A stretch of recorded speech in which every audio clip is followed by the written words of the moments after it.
எல்லோருக்கும் வணக்கம். நான் உங்கள் கமலஹாசன், மிஸ்டர் டீச்சர். இன்றைக்கி நாம் பார்க்க போகிற லெசன் பார்த்திங்கன்னா எக்ஸசைஸ் 5.2ல் இன்ட்ரொடக்ஷன் வீடியோ பார்க்க போகிறோம். ஓகேவா? இந்த வீடியோ உங்களுக்கு பிடிச்சிருந்ததுன்னா லைக் பண்ணுங்கள், சப்ஸ்கிரைப் பண்ணுங்கள், உங்கள் ஃப்ரெண்ட்ஸுக்கு ஃபார்வர்ட் பண்ணுங்கள். வாங்க நாம் சம்ஸுக்கு போகலாம். இன்ட்ரொடக்ஷன் வீடியோ ஃபஸ்ட்டு பார்க்கலாம். ஓகேங்களா?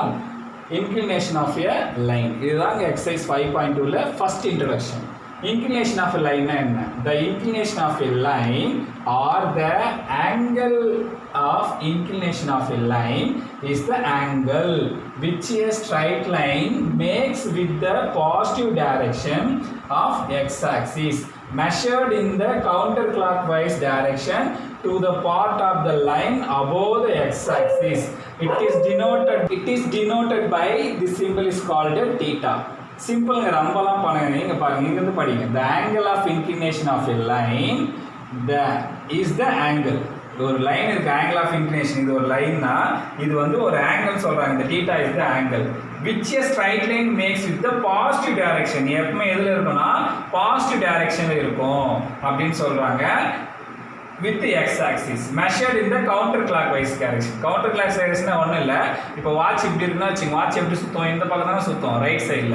நாம் எடுக்கும்போது என்ன பண்ணால் லெஃப்ட் சைடில் எடுக்கணும். அப்படி எடுத்தால் மட்டும்தான் நமக்கு பாசிட்டிவில் வரும் அப்படின்னு சொல்கிறாங்க. அதனால தான் பாருங்கள், ஏரோ மார்க் நான் எங்கே போட்டிருக்கிறேன்? இந்த பக்கம் போட்டிருக்கிறேன். ரைட் சைடு வரும், லெஃப்ட் சைடு வர மாதிரி. இங்கேயும் பாருங்கள் என்ன பண்ணியிருக்கிறேன், லெஃப்ட் சைடில் வர மாதிரி போட்டிருக்கிறேன். ஓகே, அது ஓகேங்க. என்ன சொல்கிறாங்க? above the x axis. இதெல்லாம் above the x axis. in case நம்ம கரெக்டாக x axisல வந்துச்சுன்னா அதனுடைய வேல்யூ என்ன இருக்கும் அப்படின்னு பார்த்தீங்கன்னா 0 டிகிரியாக இருக்கும். above கரெக்டாக 90 டிகிரி வந்தால் என்னவா இருக்கும்? ஏதாவது y ஆக்சிஸில் வந்தால் என்னவா இருக்கும்? தீட்டா அப்படின்னா உங்களுக்கே தெரியும். y ஆக்சிஸில் வந்தால் இங்கே என்ன பண்ணுவீங்க? 90 டிகிரின்னு போட்டுருவீங்க. அதுதான் சொல்லிக்கிறேன். Inclination of the y axis is 90 degree, inclination of the x axis 0 degree. அதாவது x ஆக்சிஸ்னா கரெக்டாக x ஆக்சிஸ் மேலே வந்ததுன்னா அதோடைய வேல்யூ என்னன்னு கேட்குறாங்க. அப்போனா என்ன இருக்கும்? அதில் 0 டிகிரி இருக்கும். ஓகேங்களா? அடுத்தது பார்த்தீங்கன்னா slope of a straight line. ஸ்லோப்னா என்னன்னு பாருங்க first. If theta is the angle of இங்கே சொல்லிட்டேன். தீட்டான்றது என்னன்னா ஒரு angle of inclination of a நான் வெர்டிக்கல் ஸ்ட்ரைட் லைன். இங்க பாருங்க, இது வந்து ஸ்ட்ரைட் லைன். அதே நான் இப்படி கொஞ்சம் ஸ்லாண்டிங்காக வந்தேன்னா அதுதான் நான் வெர்டிக்கல். கொஞ்சம் ஸ்ட்ரைட் லைன் கொஞ்சம் கீழே வந்தால் கூட அது நான் வெர்டிக்கல் ஸ்ட்ரைட் லைன். ஓகேவா? straight line, then tan theta is called the slope or gradient. ரெண்டு நேம் இருக்கு, ஒன்னு slope, இன்னொன்னு gradient of the line, and it is denoted by m. slope எப்படி denote பண்ணுவாங்க? m ன்னு denote பண்ணுவாங்க. ஓகேங்களா? so slope equal to m. formula y2 minus y1 by x2 minus x1. இங்க ஒரு formula, இங்க ஒரு formula. m equal to tan theta one formula, இன்னொன்னு வந்து y2 minus y1 by x2 minus x1 ஒரு formula. அடுத்து பார்த்தீங்கன்னா வேல்யூ ஆஃப் ஸ்லோப். ஒவ்வொன்றுத்துக்கும் வேல்யூ இருக்குது. அது எப்படின்னு பார்க்கலாம். ஃபர்ஸ்ட் பார்த்தீங்கன்னா தீட்டா வேல்யூ 0 இருந்தால் என்ன வேல்யூ இருக்கும் அப்படின்னா பாருங்கள், the line parallel to the positive direction of x axis.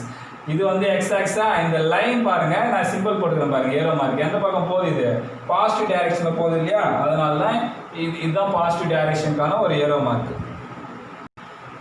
இது ஸ்ட்ரைட் லைனு. இங்கே இருக்கு இந்த இதுவும் ஸ்ட்ரைட் லைனு. இங்கே போட்டுக்கிறேன் பாருங்க, ஏரோ மார்க். இதுதான் பாசிட்டிவாக போகுது, இந்த சைடு பாசிட்டிவில் போகுதுன்னு டினோட் பண்ணிக்கலாம். அப்படி பாசிட்டிவ் சைடு போச்சுன்னா ஆங்கிள் தீட்டாவோட வேல்யூ எவ்வளோ இருக்கும்? 0 டிகிரியாக இருக்கும். அதே மாதிரி இது வந்து எப்படி இருக்கும்? பாசிட்டிவ் டைரக்ஷனில் போகும். அடுத்து 0 less than theta less than 90 degree, அதாவது அக்யூட் ஆங்கிளாக இருந்தால் 1லேருந்து 89 வரையும் இருந்தால் a line has a positive slope. அந்த ஸ்லோப் எப்படி இருக்கும்? பாசிட்டிவாக இருக்கும். a line with positive slope rises from left to right. left to rightனா பாருங்க, லெஃப்ட்லேருந்து ரைட்டுக்கு ரைஸ் ஆகும். அப்படி ரைஸ் ஆனால் இது வந்து என்ன ஸ்லோப்பு? பாசிட்டிவ் ஸ்லோப்புன்னு சொல்லலாம். ஓகே, அடுத்து 90 டிகிரிலேருந்து 180 டிகிரி அப்டியூஸ் ஆங்கிளாக இருந்தால், அதாவது 91லேருந்து 179 வரையும் the line has negative slope. a line with negative slope falls from left to right. அதாவது லெஃப்ட்லேருந்து ரைட்டுக்கு ஃபால்ஸ் ஆகுது. இது என்ன ஆகுது? லெஃப்ட்லேருந்து ரைட்டுக்கு மேலே ஏறுது. ஆனால் இது பார்த்தீங்கன்னா லெஃப்ட்லேருந்து ரைட்டுக்கு ஃபால்ஸ் ஆகுது, மேலேருந்து கீழே இறங்குது. அப்படி இறங்குனா இது வந்து நெகட்டிவ் ஸ்லோப்புன்னு சொல்கிறாங்க. அடுத்து தீட்டா ஈக்குவல் டு 180 டிகிரி. கரெக்டாக 180 டிகிரியாக இருந்தால் எப்படி இருக்கும்? the line parallel to the negative direction of the x axis. இங்கே பாருங்க, சிம்பிள் இந்த பக்கம் போட்டிருக்குன்னா இப்படி வருது. இது ஸ்ட்ரைட் லைனோட சிம்பிள், இதுதான் ஏரோ மார்க்கோட சிம்பிள். ஓகே. ஸோ இப்படி வரும்போது என்ன ஆகுதுன்னா அந்த அது வந்து என்ன ஆகுது, நெகட்டிவ் ஸ்லோப் ஆகிடுது. இங்கே ஜீரோ பாருங்க, ஜீரோக்கு ஏரோ மார்க் இப்படி போகுது, அது பாசிட்டிவ் ஸ்லோப்பு. 180க்கு இந்த பக்கம் வருது, அது நெகட்டிவ் ஸ்லோப்பு. அடுத்து 90 டிகிரியாக இருந்தால் என்ன, த ஸ்லோப் இஸ் அன்டிஃபைன். 90 டிகிரினா அதுக்கு வந்து யாரும் கண்டுபிடிக்கல, அதுக்கு வந்து ஸ்லோப்பே இல்லை அப்படின்ற மீனிங். தீட்டாவோட வேல்யூ 90 டிகிரியாக இருந்தால் த ஸ்லோப் இஸ் அன்டிஃபைன். அதாவது இது வந்து வெர்டிகலாக இருக்கும், ஸ்ட்ரைட்டாக இருக்கும். ஸ்ட்ரைட்டாக இருந்தால் அது வந்து அன்டிஃபைன் பேர். ஓகேவா.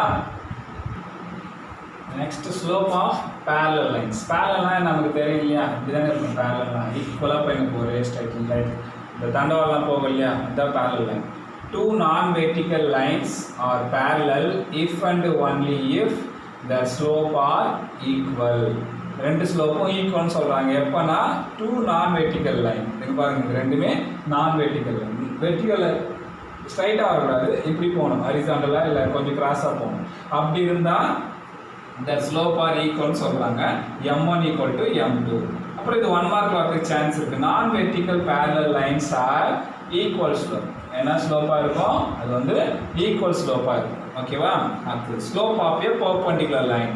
Two non vertical lines with slope m1 and m2 are perpendicular if and only if m1 into m2 equal to -1.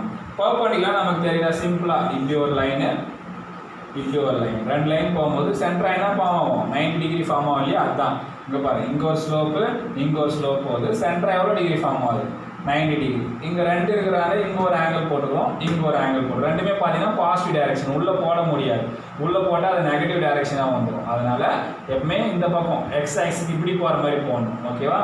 அடுத்து ஃபார்முலா, இந்த 4 ஃபார்முலா இந்த எக்ஸசைஸ்ல இருக்க போகுது. ஃபர்ஸ்ட் ஃபார்முலா என்னன்னா, இன்க்ளினேஷன் ஸ்லோப்பு அப்படின்னு கொடுப்பாங்க. ஒரு இதில் இன்க்ளினேஷன் இருக்கும், ஸ்லோப் இருக்கும், ரெண்டுமே கொடுத்தா ஃபார்முலா m tan θ, அதுதான் ஃபார்முலா.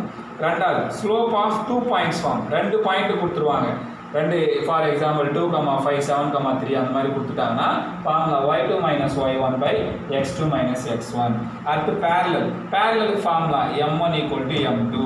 பர்பெண்டிகுலருக்கு formula m1 × m2 = -1. பேரலல்னா ரெண்டு ஸ்லோப் கொடுப்பாங்க, அந்த ரெண்டு ஸ்லோப்புமே ஈக்குவல் ப்ரூவ் பண்ணணும். பர்பெண்டிகுலர் ரெண்டு ஸ்லோப்பை மல்டிப்ளை பண்ணி ஆன்சர் -1 ப்ரூவ் பண்ணணும். அவ்வளோதான். ஓகேவா.